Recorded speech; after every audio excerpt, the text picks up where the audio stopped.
Welcome to the Air Power Airwaves, the Air Power Manufacturing Solutions podcast series where we talk about manufacturing issues that impact you.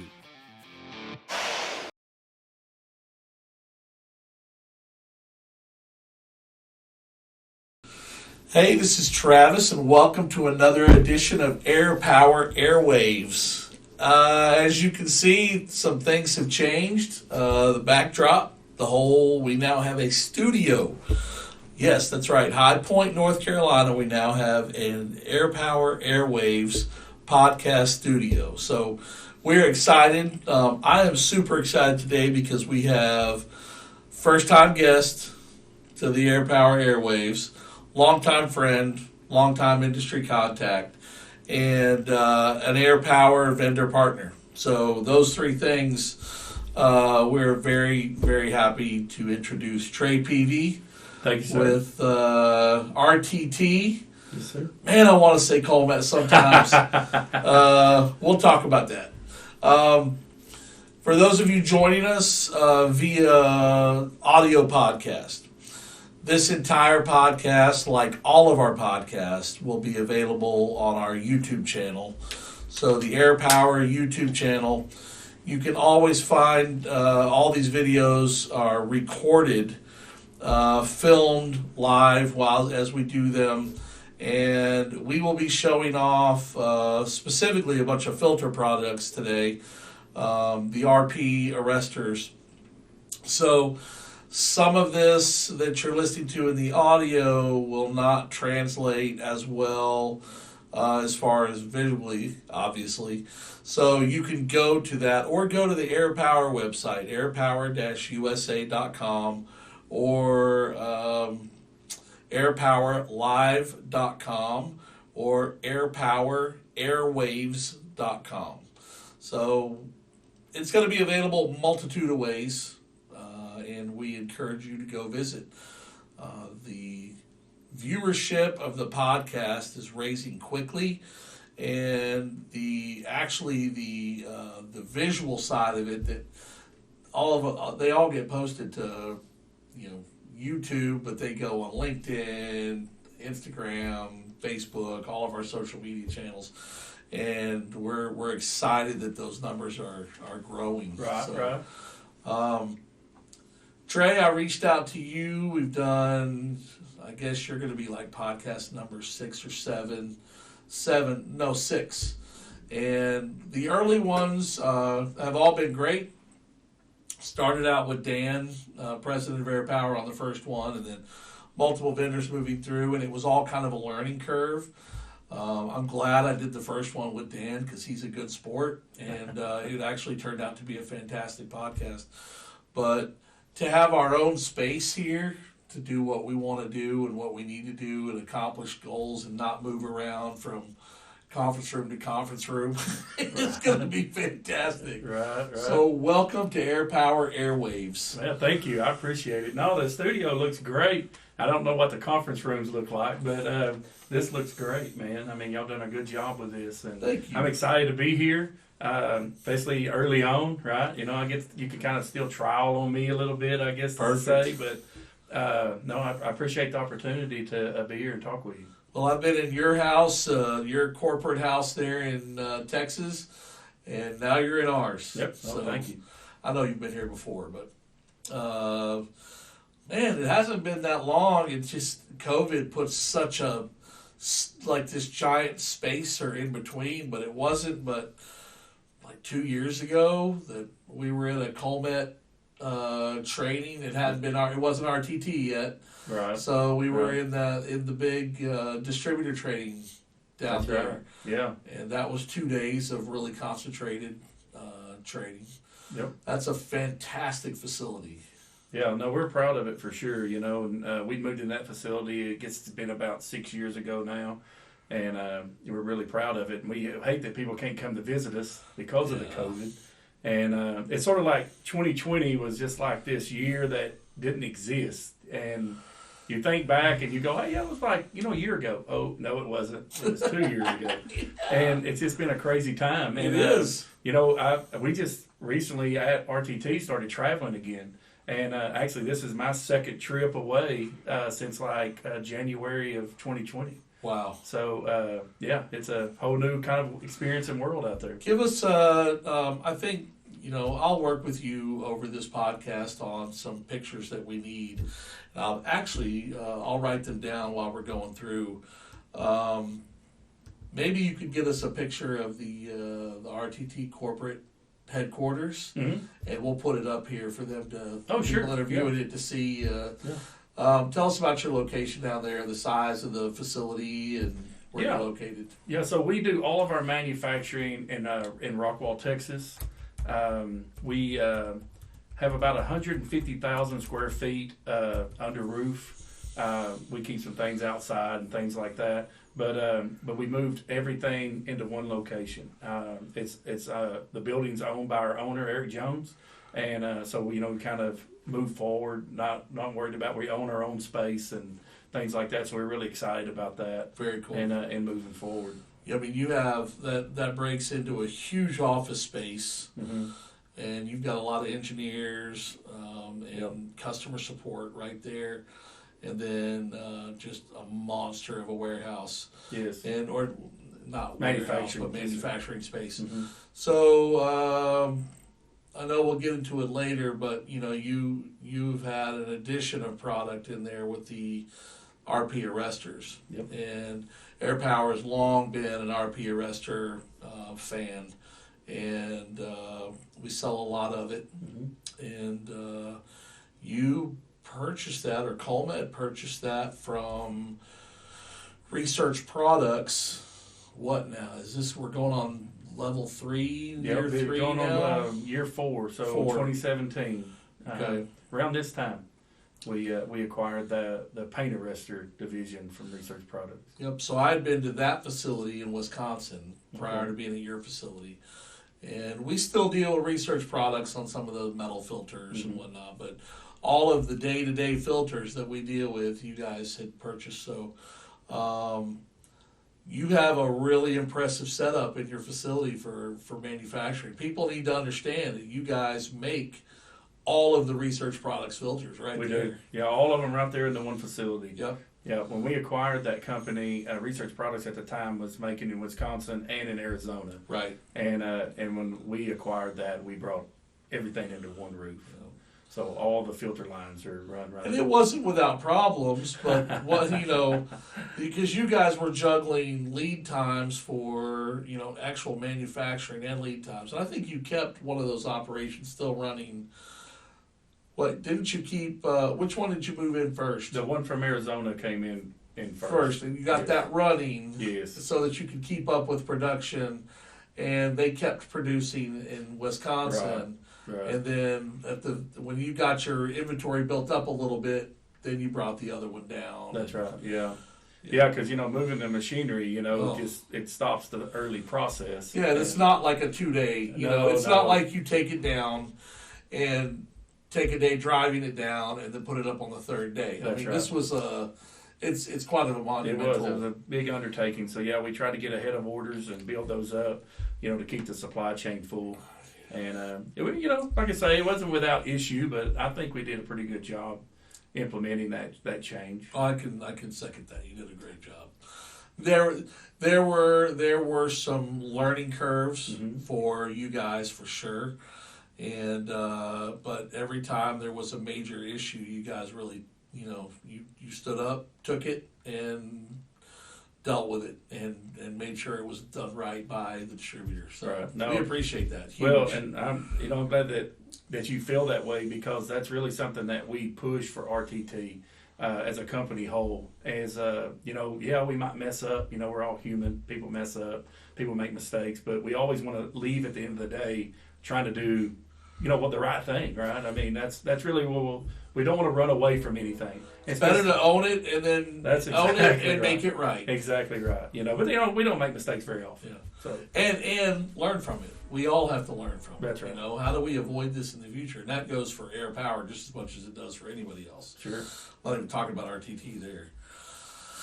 Let's talk about the history of RTT. So, industry-wide, people know the name Col-Met. been around for a long time. But a lot of people don't understand how Col-Met started. So let's go back to the early days, when, where, how that started. All right, yeah. So if you go back to the early days, you'd be back in 1996, around about that time. And our owner, Eric Jones, was working for Jim Collier, which is Collier Metals, which is sort of where Col-Met the would come Col, from. that's where the the Col-Met, the COL comes from. That's exactly right. All right. And around that time, Eric had some previous experience with some finishing companies. He had worked during the summer, doing some things. And so he had a little experience with that. Well, the Vilbus, was sort of out of the paint booth business around that time. Binks was going out. And it was sort of like there was a need in the market, to be filled. And so he took that to Jim Collier and said, hey, I think we already have the machinery, because Col-Met builds lawn edging. And so they had a lot of the metalworking machinery already. And so they kind of hit the ground running right there, right? It's just like had some distribution partners early on that needed booths, and they didn't know where to go to get them. And we sort of facilitated a need, back then. And as we progressed through the years, Eric Jones and Jim Collier had made an agreement that, hey, let's break out the spray booths away from, the lawn edging, and Col-Met spray booths was born. And then as we moved kind of through our company's evolution, we kind of rebranded to Col-Met Engineered Finishing, as a lot of people may know us as, which would be our most recent name other than the RTT name. Because we don't just build spray booths, and we felt like we needed people to understand that we built more equipment in the finishing industry than just spray booths. Right. And then what kind of happened here, and the reason why we went to RTT is nothing changed inside the company, but that business arrangement between Eric Jones and Jim Collier had run its course, and we just needed to change the trade name, and it was just an agreement that had expired. And we were, not needless to say, we was a little concerned about changing the name, because we had a great presence in the industry, and we're very well branded, and people knew who Col-Met Spray Booths was, or Col-Met Engineered Finishing. They knew who that name. And but we needed to make a change, and we all sat in a room, and we didn't know what to do. How do you rebrand a company that's been 20 years, running, and we kind of called our employees in. We were blessed at RTT because we have a lot of long-term employees. We have guys that have been there since day one, since when they went out there and said, hey, we're going to make a spray booth instead of this lawn edging. There were guys that were there then, and they're still employed with us. And we sent out a survey, and we're just like, hey, when you think of, Col-Met at the time, when you think of that company, what do you think of? And what resonated through like all these responses was family. And actually, we're very proud of that. It's a very deep part of our culture at RTT. Eric Jones has done a great job of instilling that into his employees, that, we're a family. And, we're not a huge company. We have right under 200 employees. And, so we're not huge, but we're small enough that we can have that feel. And so that resonated back to us. And really, that's where the RTT was born. And a lot of people don't know what is RTT and where'd that come from, just some letters that randomly were chosen, but it's not. It's reinstating that family atmosphere that we have, and those are actually the initials of our owner's 3 children. Yep. So, for us inside of the family, it's kind of neat, when we talk about that, because I think it's a good story, and it kind of shows who we are as a company. We're not a huge organization or a huge corporatized entity. We're a family of people that look to service our distribution partners and our ultimate end users, and we try to keep that feel, and I love the new name. That's fantastic. That is fantastic. So, well, we covered that. All right, so let's start talking about the different product categories that RTT offers, that you manufacture. So the first one would be filters. and then you would get to sheet metal and then surface prep. So let's hold off for a minute on the filters, and we're gonna make that as kind of its own thing later. Let's talk about sheet metal. So give us an overall bird's eye picture of the product lines under sheet metal. Okay. Yeah, so on our sheet metal side, we kind of look at it in two segments. Is we have what we call our core equipment, catalog equipment, and then we have what we would do our engineered type equipment. Okay. And like the core equipment and even the engineered equipment, you have the same components, right? So we have spray booths, paint booths for liquid coatings, powder booths, pass through, reclaim booths, spray to waste type booths. We do all the curing ovens and the dry ovens and things like that for wet paint, powder coat, some other special applications sometime. And then some of our major other products are, like you said, the surface prep, which would be like parts washers, inline washers, manual wash booths, some blast, sanding. We don't necessarily build the reclaim equipment for the blast booths, but we do the booth shells and that apparatus. And we have some partners that we team with to give solutions for customers, but we mostly focus on the enclosures and the air movement for those. And that pretty much kind of broad scope of all the product lines. We do air handling equipment, air makeup units, temperature, humidity controlled, regular spray or spray cure, all that type of environment.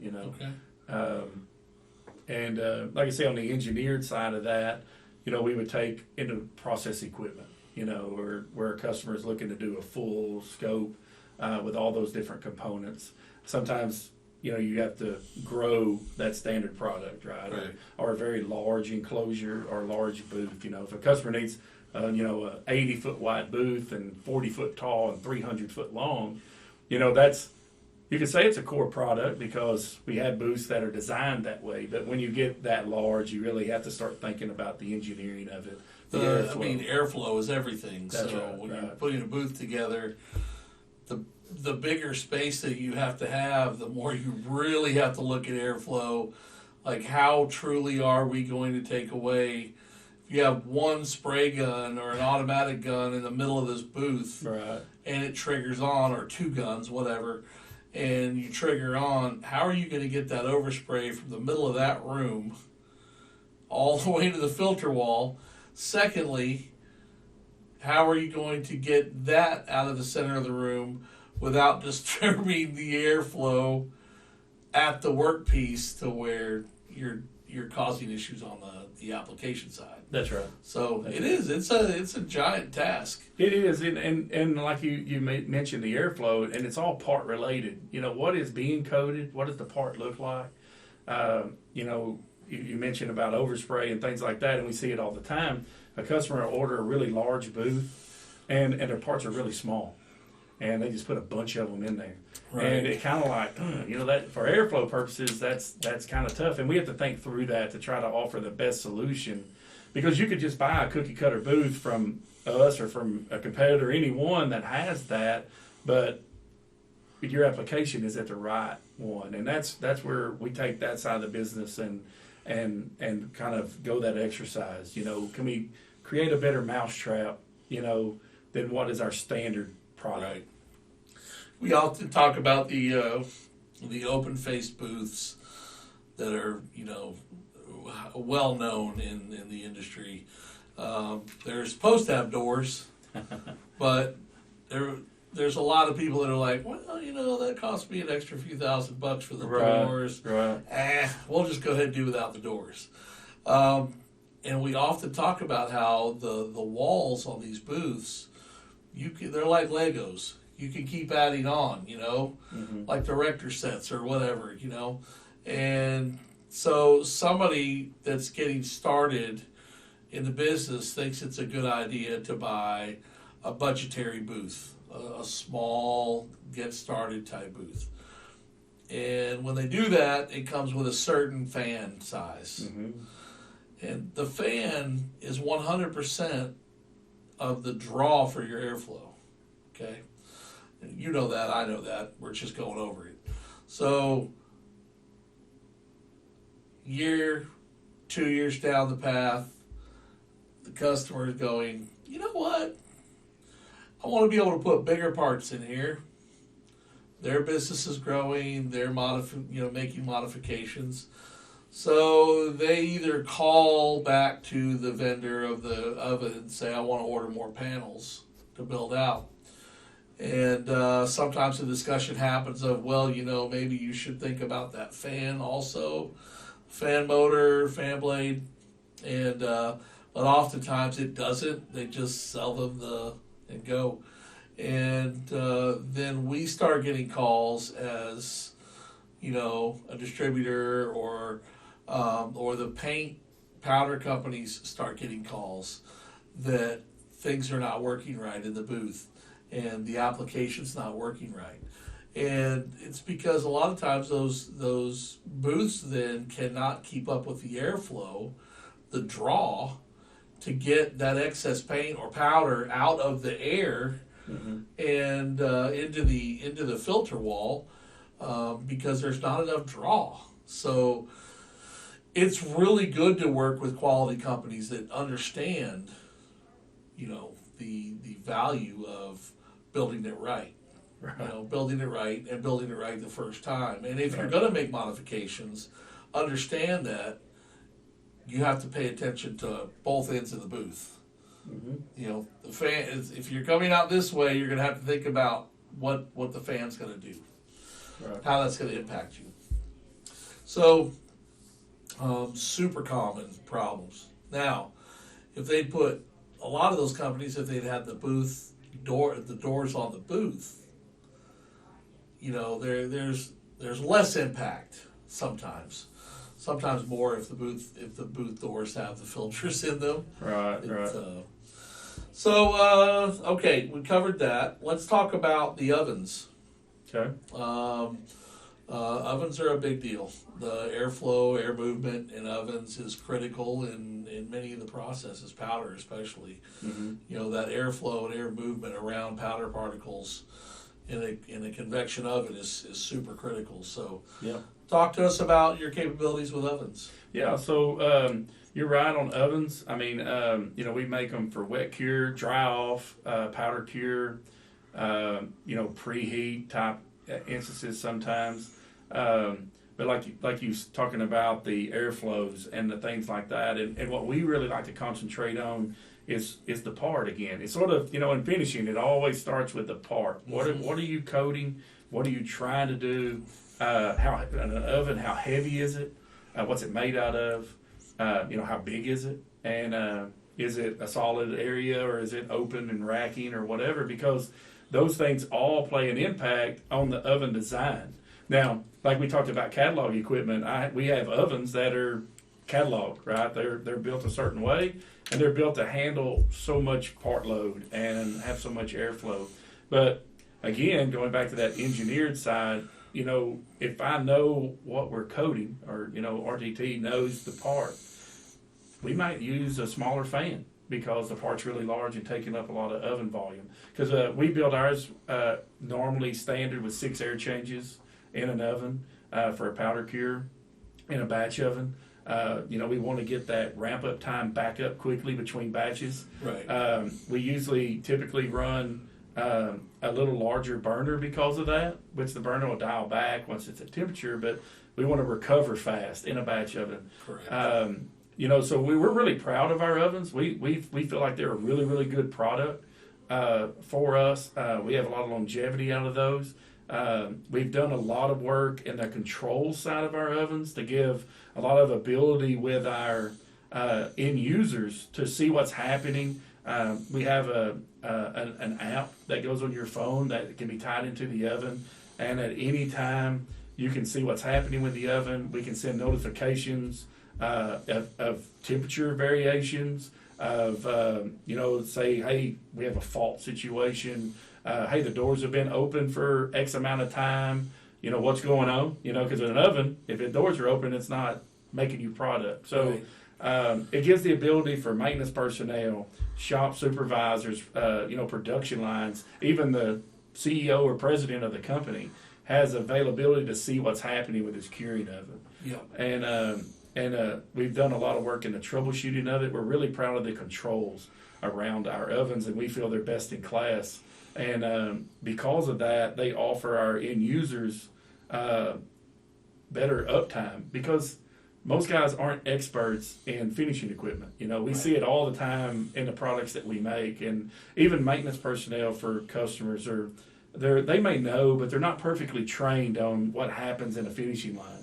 And when product goes down for some reason, or maintenance needs to be done and wasn't done, you have some issues sometimes. And with the controls, we've gave the ability for an inexperienced person to go to the touchscreen, and it walks them through and asks them questions. What's happening?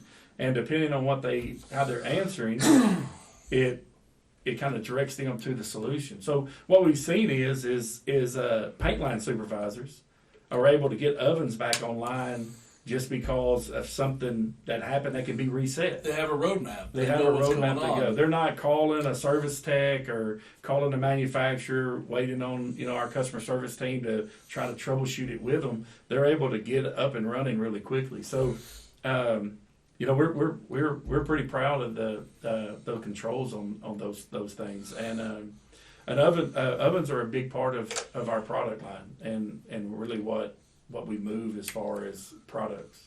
I liked what you said about the average burner size skewing a little bigger. That's a big deal in the powder side, the recovery time. Powder ovens, and there's a lot of automated ovens that run all day long. You have 2 vestibules, 1 entry, 1 exit. Right. Not a whole lot you can do. You set it up and you do your thing. That's right. It's the amount of time that part is in that oven is great. Dictates how slow the line speed's going to have to be, or how hot the speed, or how hot the oven needs to be. Well, in a batch situation, especially, so you have a lot of job shops, and what are they going to try to do? They're going to try to coat whatever they can. Yeah. And they start putting bigger things in there than really what we were wanting to, or something heavier, and they push the limits of that oven. And it honestly gives our customer base a little flexibility to kind of do that, to where they can still get their batches in, and they recover a little slower, ramp up the temperature a little slower, but they do have enough BTU to maybe coat something that we didn't really design for that. Yeah. Well, there's a lot of loss of that. There's a lot of loss of the heat. Oh, sure. Because if you've got an oven that does not hold its temperature very well, mm-hmm. or B, can't ramp back up very well, for those of you new to powder coating or liquid painting or things like that, and you're watching this and learning about some of the oven technology, powder coating cures at, let's just say, around 400 degrees, 392 degrees for 12 minutes, 15 minutes. And those are all rough and based on the vendor and their bailiwicks and their black magic. Right. But let's just take that basic.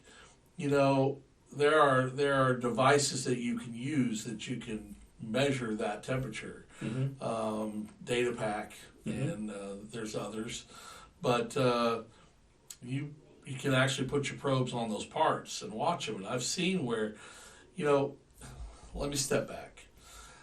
The biggest problem is that somebody who's running a batch operation, that oven is being used for multiple things. So their booth is usually not far from the oven. The oven and the booth and the oven are not far away from the wash bay where they're pre-treating. So they pre-treat with whatever their process is, and when they bring it over to they can't go in the booth wet, so they have to put it in the oven for a dry off, which leads me to something else. If they have horrible ground in the booth, they now have to really get that part hot. Right. Because they're not relying on a good powder gun and good ground, and they're just hot flocking mm-hmm. every part that comes in, trying to melt the powder on contact. That's another thing that will go down. But once the oven becomes a bottleneck in their process, because that oven, they've got to do 2 cycles with it. One to dry it off after the pre-treatment, and then the second, so they've opened up the doors, they've lost all kinds of heat, and then they put the part in to the dry it off, so you're getting rid of the moisture, you're drying off that metal. Then they pull it out, and they go into the powder booth. They've left the door open for a minute, they get it shut, they go back over to the powder booth, they start to powder coat, and then they got to come back over and open up the door again fairly quickly to get back in there to cure. Then they're taking it out again. So all day long, that door is opening and closing. With the data pack, I've seen ovens before that have dropped less than half in like literally the couple minutes that it takes to open up your oven door and get your parts rolled in or out, and then to get the door shut back. I've seen part temperature or oven temperatures drop more than half. And if you don't have great circulation, great airflow within that oven, and the burner to keep that heat focus in that oven, you could count on a lot more time that your part needs to be in your oven than the average system that's developed, because you got to get up to cure temps. That's right. Everything with powder cure is time and temp. Right.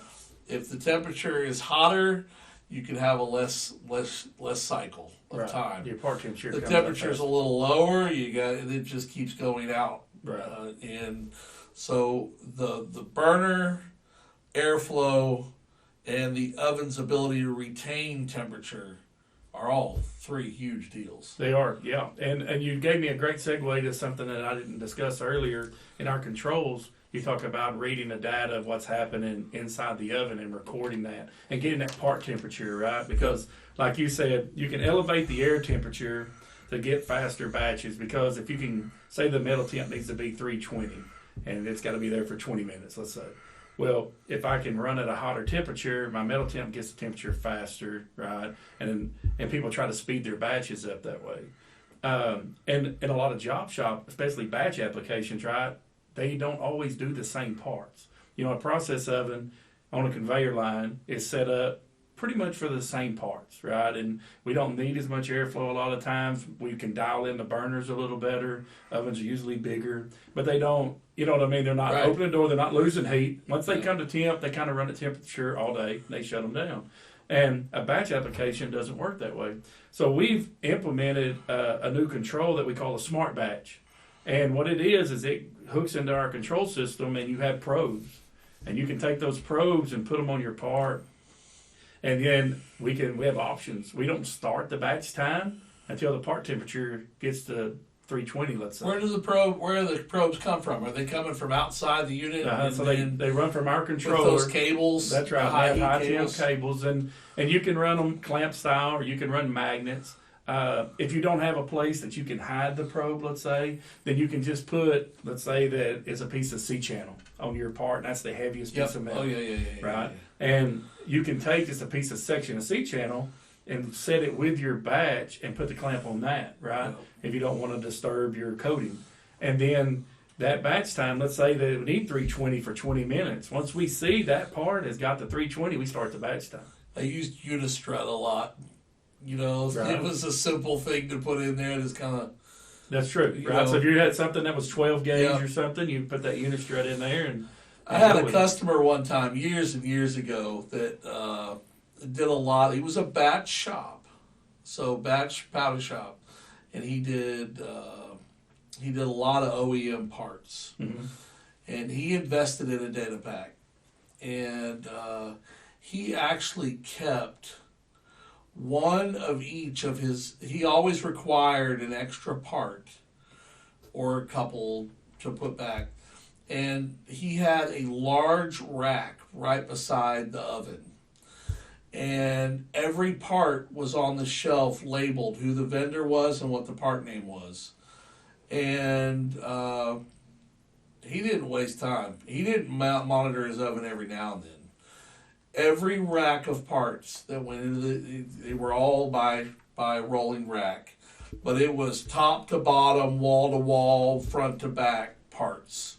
Okay, and whatever size they were packed as dense as they could get in, because that's where you make your money. You know, part density, line density is where the profit's at. Right. And they would leave one space open on every rack. And that would be like center back all the way to the door. And the last part to go on would be the one off of that rack that was cold, from the shop floor, room temp. And they would rack that in the empty one. Everything else is coated except for that one, and they would put a probe on it and shut the door. So, not one, it's, if you're running an operation and you have any kind of warranty tied to your parts at all, you're standing behind those parts. That's right. If I own that company, I want to be able to sleep at night knowing that all these parts that are going on, whether it's automobiles or boats or into service operations, into lighting, into whatever it is, I want to know that I'm not going to get that call from, attorney so-and-so that he represents a client of ours that's about to be a no longer a client, and we are now going to enter into failure testing because all the paint's peeling off the parts while they're on, 40,000 cars. Or more. And undercure is a big culprit. Huge. A lot of people are trying to increase their production times, get as much out as possible, and undercure is a big culprit to that. Can't cheat the system. The smart batch really makes a cool aspect of that because you don't have to run a data pack and then pull it out and hope everything was okay with that batch. Yep. Right? Because you might have to go make some adjustments. With our system, live what's happening. That's very cool. Yep. And you can let it stay in there because it's not ready yet. And so it saves that one step. If you're changing a lot of parts, it can be very beneficial. All right. So we talked about spray booths. We talked about ovens. Excuse me. We touched on blast booths a little bit. Let's just touch on blast booths and parts washers just really fast. So blast booths, obviously large blasted enclosures.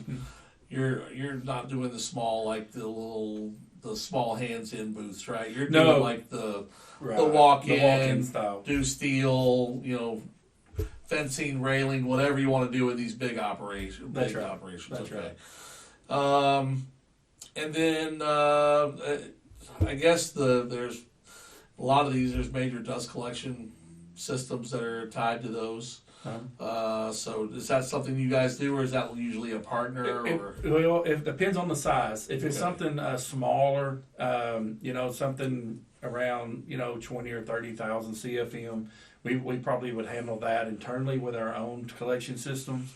We get larger than that, we have a partner that we work with on that, and that way you can have the more traditional blast booth type dust collector that sits outside and all that, but a lot of that we can do through smaller collector modules, depending on the application. Okay. And then parts washers. Yeah, so parts washers, you got a process line mostly is where we see a parts washer. We handle parts washers one or two ways. Kind of depends on our manufacturing capability at the time, but we either manufacture those or we have a partner that manufactures onto our spec. And when you're talking about that, you're talking about anything from a walk-in spray, like car wash style, what they refer to it as. That would be what I would call a wash booth, and we would manufacture that in-house for sure. But then when you move to like the 3-stage, 4-stage, 5-stage, washers, they can get pretty intense. That's right, and they are. And in our manufacturing capabilities as a manufacturer, we're not, we're set up to move a lot of sheet metal. On the sheet metal side, and we're shipping 25 to 30 booths a week out of that facility, and some of those are very small, but some of them are larger, and there's a big product mix. And when it comes to parts washers, and you're talking about stainless steel, and you're talking about 7-stage and a 300-foot long parts washer. It depends on our kind of manufacturing capabilities at that point. Those are big monsters, you know, and they're definitely not a main focus in our business. We can do those, but we do have some partners that we kind of go with, you know, to offer a solution with that. And we do manufacture our own, but usually on the smaller ones. Okay. Just because, you know, you get a 7-stage washer, that's a pretty big cost to deal with. Oh, yeah. And, oh, yeah.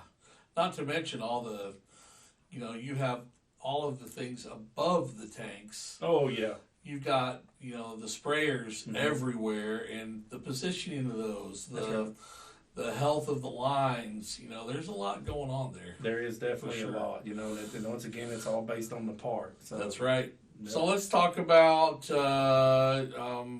I don't think we really need to cover, obviously we've touched on catalog components with ovens and booths. Those are, there's cookie cutter, ready to go models, and then there's the custom side, the custom engineered. That's right.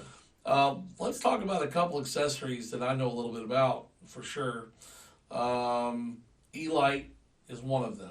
Mm-hmm. So in paint booths, lighting is everything. Sure.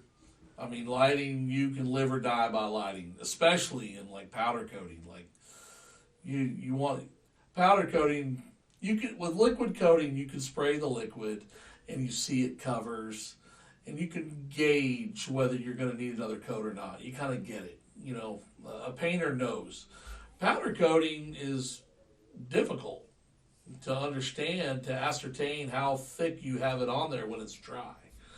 And I don't know what they cost now, but I remember, man, this goes back 10 years plus, but I remember there was a device that you could hold up and trigger on to the surface of dry powder on the surface of metal, and it would tell you what the millage would be. Oh, okay. Roughly.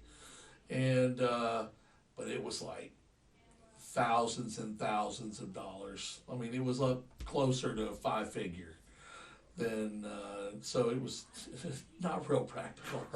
So you learn trial by fire. You learn, okay, this part looks good here, but if you don't have light in a powder booth, it ain't happening. Right. So, it's not happening right. That's correct. Right. So, talk about the E-light. Every one of those booths has lighting built in, and most of those lightings are just like your home light. You go in, you take out the bulbs, and you replace them, and they're not easy to reach. They're kind of a pain. They're whatever. So, this new E-light's kind of interesting. Yeah. So the E-light is what would really be our third generation of light fixture. We've manufactured our own light fixtures since about, I think it was about 2013. We started, maybe 2012, we started manufacturing our own light fixture. And it was an open type T8 fixture, which was, very common. Our first generation of LED light, we brought in around 2017. And it used a high flux board, very much like the E-light does. And that was our first run. And those were all upgrades. The booth lighting was this, you could pay for upgrades. And then we wanted to improve on the LED, right? I mean, LEDs are widespread now. Everyone has them in their home and everywhere else. And so we wanted to keep running down that road. And so the E-light would be like a third generation light, second generation LED. It runs a high flux diode board and a driver. So some differences there. You may have seen some LEDs that are in the tubes, like a fluorescent T8 looking tube. That's LEDs, but the technology isn't really a lot more energy efficient than a fluorescent because it's still using the ballast for the fluorescent light. Right. And there's a little converter in the tube that powers the lights. And so we didn't want to go that route. We wanted something that was as efficient as possible, that could produce the most amount of light, to be as close to color corrective as we could get to daylight. And we learned some things from our first generation. And so we diffused with an acrylic diffusion panel on our E-light. Those lights were inside access. And to code to UL standards, we had to have a little magnetic switch on the glass to ensure that the glass was installed. Okay. Contrary to a lot of popular opinion, they were never glass break sensors. The code didn't require a glass break sensor. The code required because the light fixture could be serviced from inside the spray booth, which is a Class 1, Division 1 environment, that we had to ensure the glass was there.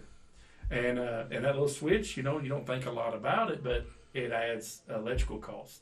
So when we were installing those lights in the field, there's 2 additional wires that have to be run by a field electrician. And there's some other components that in the controls for those, and there's some additional costs associated. So when we redesigned this LED, we lowered its footprint. The new LED light, the E-light, is, I think the whole overall footprint is about 7 or 8 inches wide by about 45 inches long, which is roughly half of what our traditional light fixtures were. And we made them maintenance free. So there's no access to them.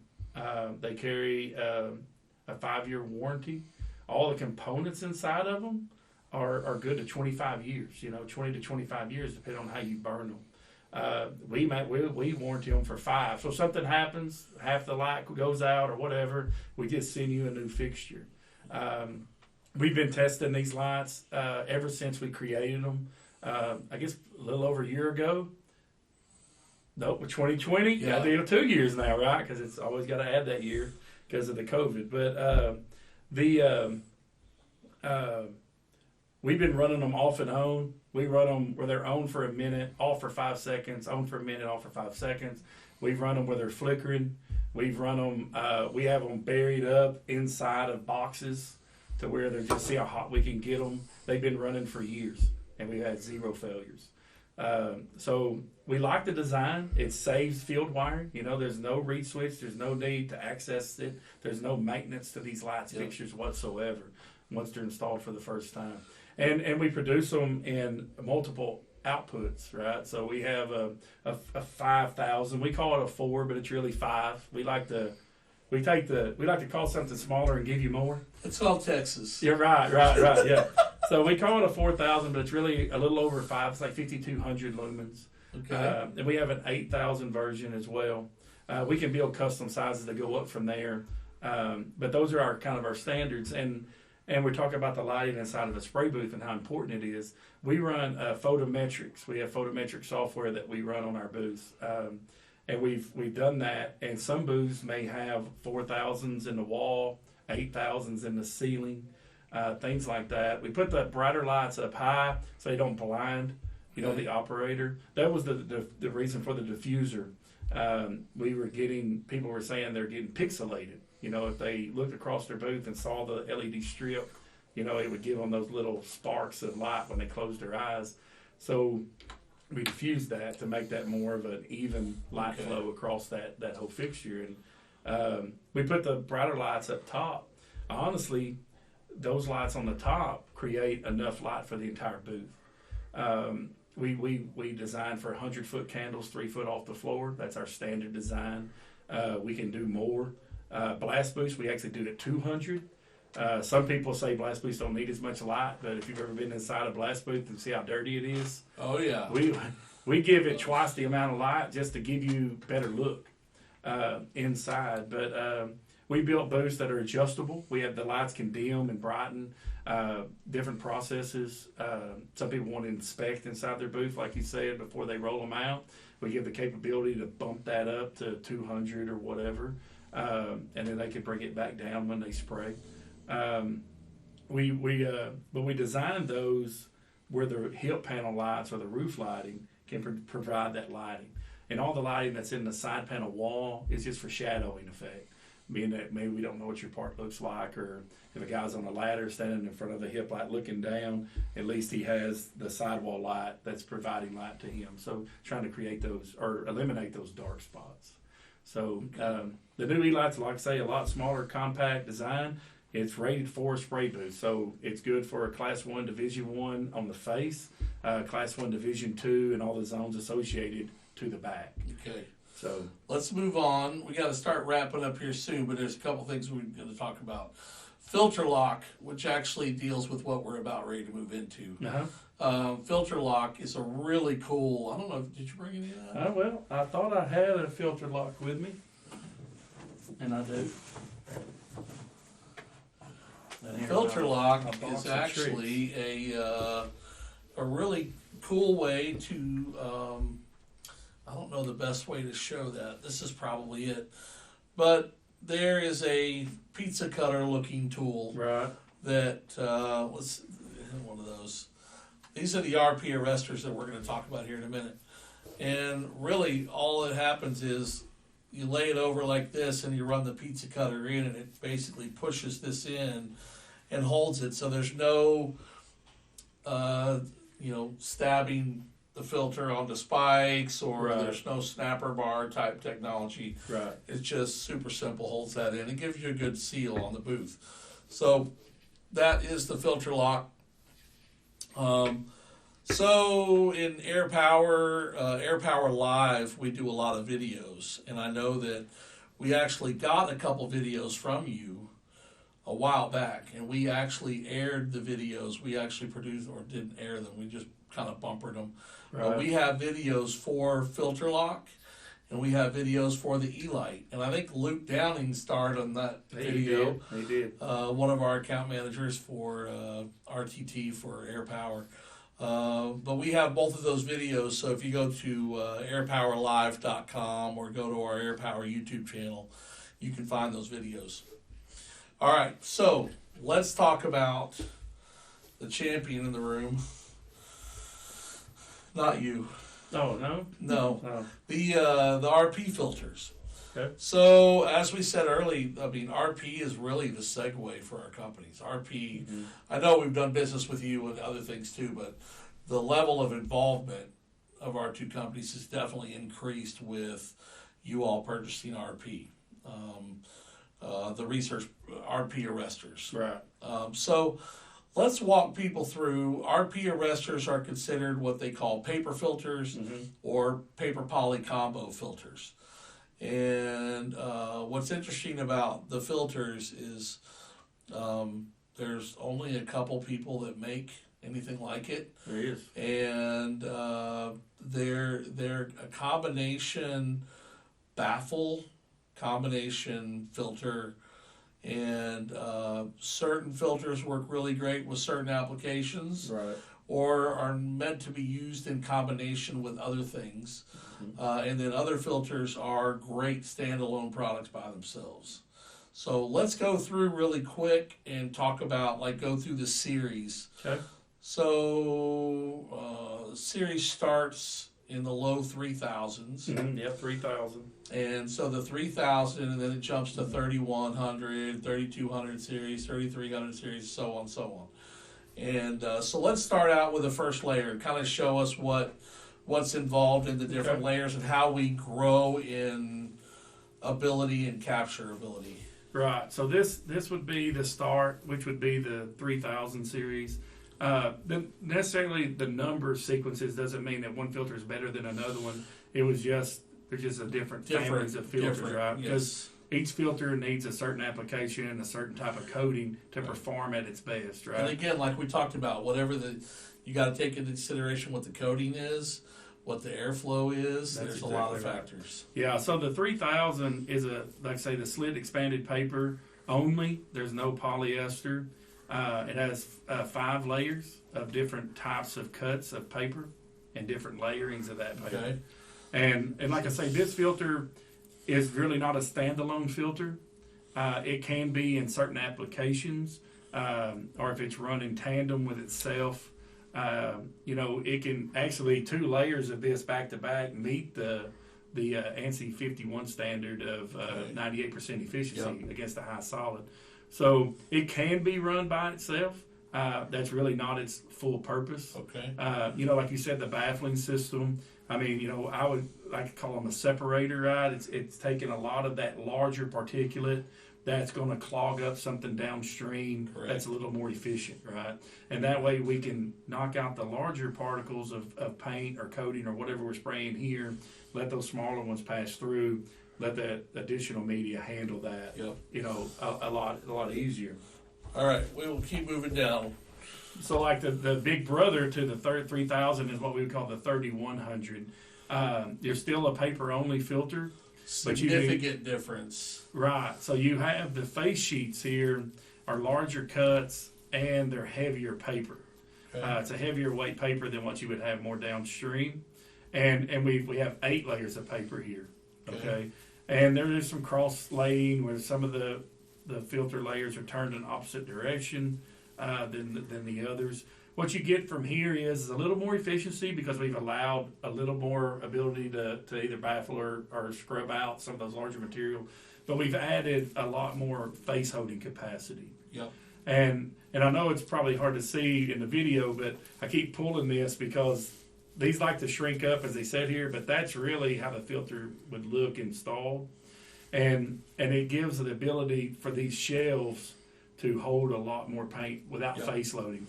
Where you would see in like some applications, if you put a polyester in an environment, let's say, you're spraying a polyurethane, that polyester face loads a lot faster because of the consistency of that spray, where a filter like this would be able to absorb that. Okay. And stay open. Like I say, these filters can be ran alone, actually, to pass the standard. But once again, I would recommend in a filtering system that they be sort of the stage 1, taking the brunt of the spray and doing the work, right, and let those other ones. And these being paper only, you'd probably want to minimize the use for a dust application. Yeah, I mean, dust would be something we're looking for something to collide and intercept into our filter. Dust is going to bounce its way through. Anything that's tacky and beyond, this would work. Yes, very well. But if it's a dry, like a sanding dust or something, this is not going to be the one that I wouldn't recommend it for powder coating. I wouldn't recommend it for a dry fall type coating. It's going to stop some of it, but a lot of it is still going to go downstream. All right, let's keep moving. So moving on, you move into a series that is what we call the 3200 series, and you'll see that it's a paper with a poly. This brings our efficiencies up. Right, so we can still do the same separating on the front because this is a 5-layer paper, very similar to the 3000. It's got one high-capacity sheet on the face of it to kind of catch some of that additional load. But because we took out the larger particulate in the front, we're trying to use the polyester in the back to catch the fines. This is a lighter poly. I believe it's like a 1.5 ounce kind of density. It's a recycled polyester. Super common in the marketplace. Very common, very common. 3200. Very common. Would this be your number one mover, you think? In the paper poly, I would say that it is. Yeah. And because it's a very cost-effective type filter. Now, this is a new-looking filter here. It's an old favorite, but this particular filter is a 3300 series, which just means that it has the same paper layering as the 32, but we have a higher density polyester. Okay. And the reason why I say this is a new filter is here recently, a lot of it due to COVID and supply chain issues, we've worked with another partner of ours in polyester that have the ability to recycle this polyester, but due to their major process in the automotive industry, it's black. So it's a little different. If in the filtering world, you kind of see black, you think charcoal or you think dirty, something like that. But it's a filtering characteristics are the same as the legacy product has always had. It's just a black color because of the recycled material. Yeah, the polyester layer on the back is significantly different. Yes. There's a density to it. So it's about twice as dense as what you would see in the 3200 series. So that was 3300. Yeah, and there's a series in between there that I have failed to bring with me, but it's called the 3400 series. And it is a combination of the filter we just saw and the 3100 series. Okay. So it has 8 layers of paper. It would be what we would consider a high capacity. If you had a 3300 and you needed to get a little more longevity out of it, it's working for you efficiency-wise. Let's say you want some applications, they just need another 30 minutes to get them to lunch so they can change, right? Some want another day, some want another week. It really depends on the application. So the 3400 would be the high-capacity version of the 33. Has the same polyester, just a different filter loading. going through the numbers, as I said, one doesn't mean that it's better than the other. This is a 3500 series, and the 3500 series is a pre-filter only application. That's right. Right, I can't stress that So you enough. would think that would be like 2900. Yeah. You would think. But it has just 3 layers of paper, which is just a large slit, a medium slit, and then a fine slit. And this is I got a really nasty coating. I just need to change this out a couple of times and try to save the life of really one of those other I need filters. to extend life of the secondary layer. That's exactly right. And not only secondary, but typically the secondary and the third. Yeah, and everything. This is 100% sacrificial. All right. And that's how that's run. The 3600 series is another one of our standard products, and it's a unique product. I like it. We talked about the 3400 being the high capacity version of the 33. Really, the 36 is the high capacity version of the 32. It has 7 layers of paper, multiple face sheets to give us that high capacity, but it's still using that lighter recycled polyester.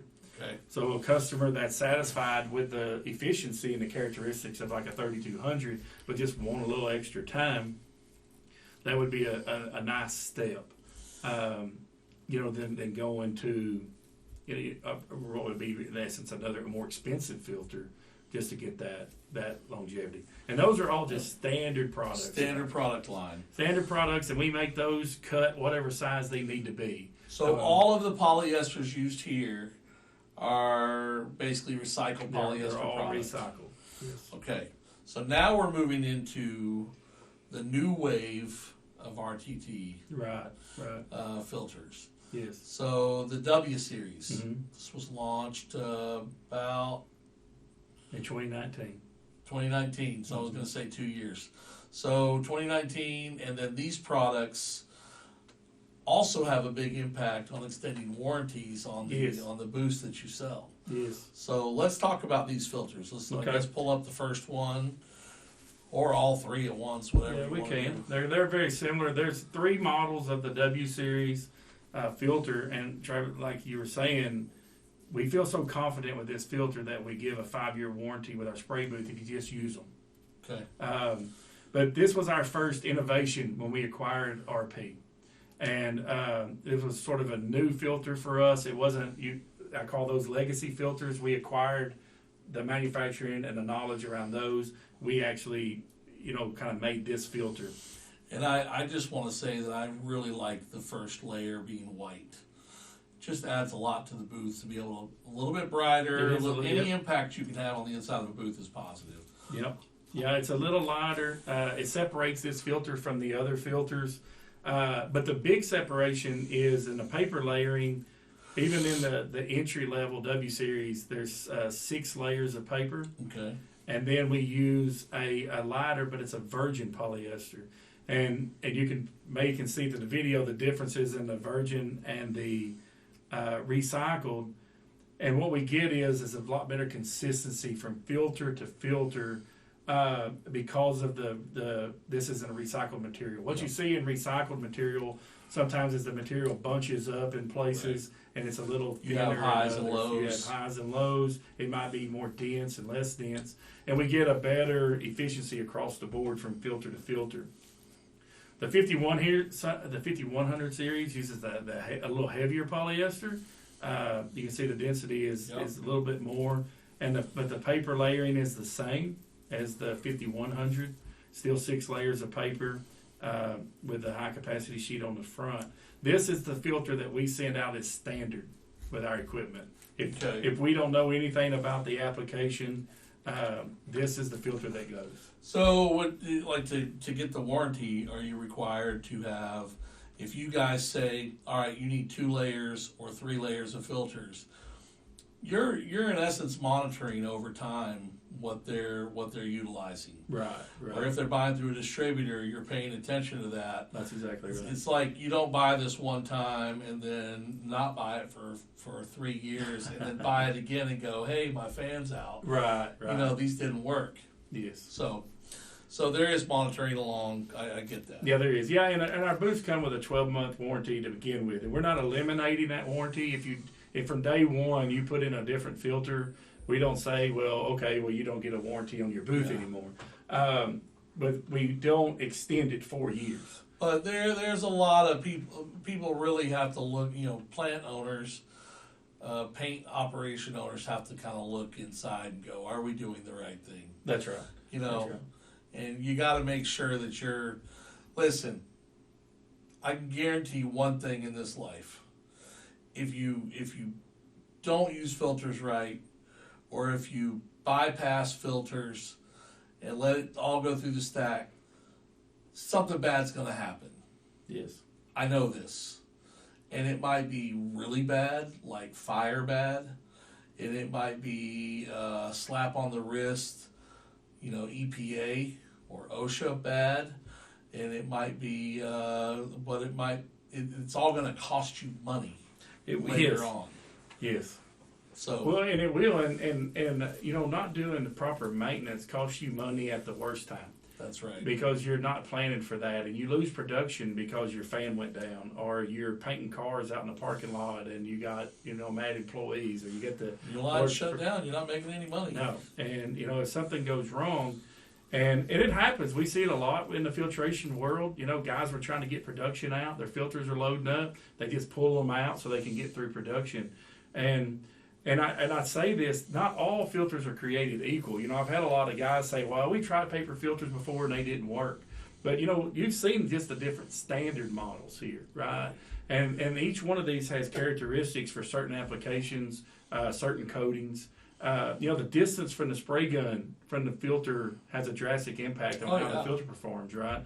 And there's a lot of different filters that honestly myself I wasn't aware with until we acquired the filter line, and then we realized there's different weights of paper, there's different cuts of paper, there's different arrangements of those papers, there's different polyesters we use, and we kind of thought a paper filter one was created the same as another one, and they're not. And one filter that'll work well for one coating will do terrible with another. But there's another filter that'll do well with that coating. So you're talking about dry, applications. This filter would be the one that I would recommend for that. It's our 5200 series. It has 9 layers of paper, which is our highest layering of paper that we have. It has 2 different weights of paper, and then we have the heavier polyester that we would call it. Still this a virgin is a significantly bigger filter than these. Yes. So you can feel it, the density of all the different layers. Yes, yeah. So it's definitely the big hoss of them all, and that would be the top of the line for the W series. Gotcha. For sure. All right, man. Well, let's mention a couple things really quick. The distribution, Air Power is a distributor for RTT. It has been for a long time.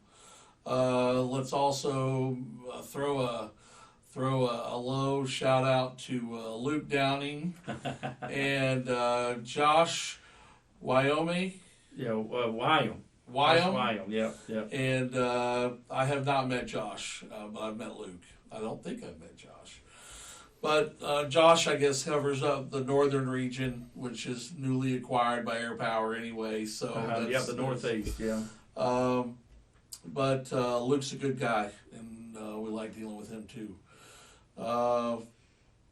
I guess we're going to close out here, but I'm going to ask you a couple things. Okay.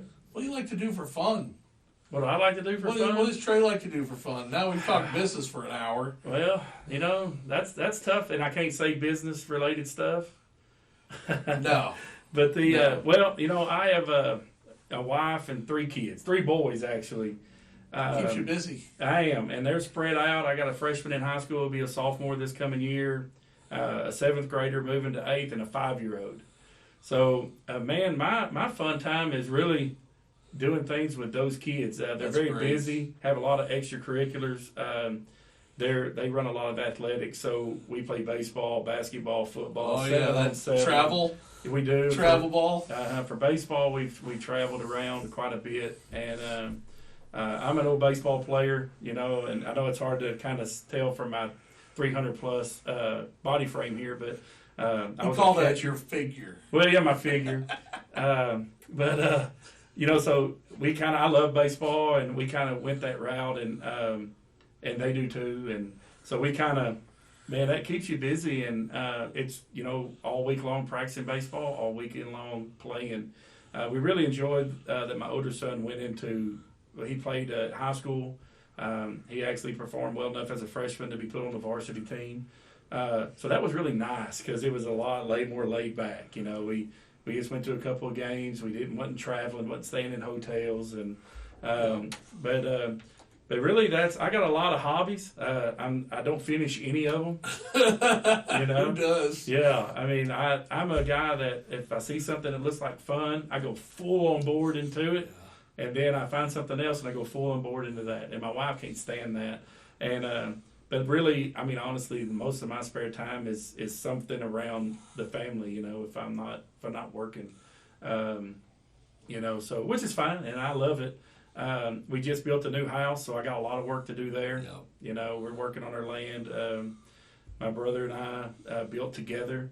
So we did all the land work ourselves, and I actually took vacation time, and I sat on the excavator and dug a big hole. Yep, dug a big hole for the house. And dug a big hole so we could get there. We talked about that. You moved a lot of trees and burned a lot.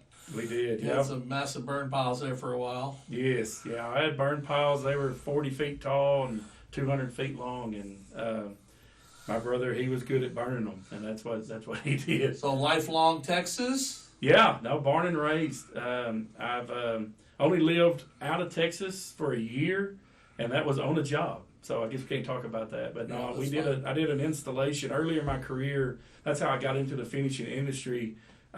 Is I was an installer, and I worked my way to have my own company, and I came to Col-Met for contract work, and actually went on one of my first jobs with Col-Met doing RTT now, but and we were there for a year, and it's a big railroad plant that had some things happen. They don't actually produce railroad cars, but it was a big process. So yeah, I've been in Texas my whole life there. Surely you can tell from my nice accent, But they tell me I have an accent. I don't hear Your it. vernacular. But yeah. Yeah. Well, I'm really messed up. I'm from California originally. Then moved to Nashville when I was 7. So everybody in California says, you sound like a redneck. And everybody in Tennessee says, you sound like you're not from here. So I get it both sides. Get it on both sides, that's right. Well, cool, man. Trey. Yeah. Thank you very much, man. Listen, I appreciate it. Appreciate the friendship. Appreciate the industry work together that we've done, and looking to do a lot more in the future. Yeah, no, for sure. Super excited. Closing out really quick, I want to thank Trey. We had a great podcast, in my opinion, and we are going to close out with a couple things. Remember to visit us on social media. LinkedIn, YouTube, Instagram, Facebook, and Twitter. And then Air Power Airwaves, this podcast. The visual will be on YouTube, or will be on our YouTube channel, or our website at airpower-usa.com. The podcast is available on all sorts of channels. We host through a hosting service that puts us out all over. So Spotify, Pandora, Apple Podcasts, you name it, we're out there. So go to your favorite location and type in Air Power Inc. or Air Power Airwaves and find us there. Last thing, if you need anything, if you have any suggestions for future podcasts, shoot me an email, travis@airpowerairwaves.com, and I'm glad to help try to do what we can to get the information you need out there. We do a lot of training videos. Today we mentioned the E-Light and we mentioned filter lock. Both of those, we have videos, training videos on airpowerlive.com.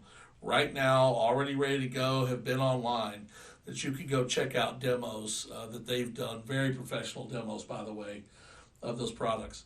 So if you need us any further, call us at 1-800-334-1001. Visit us online at airpower-usa.com.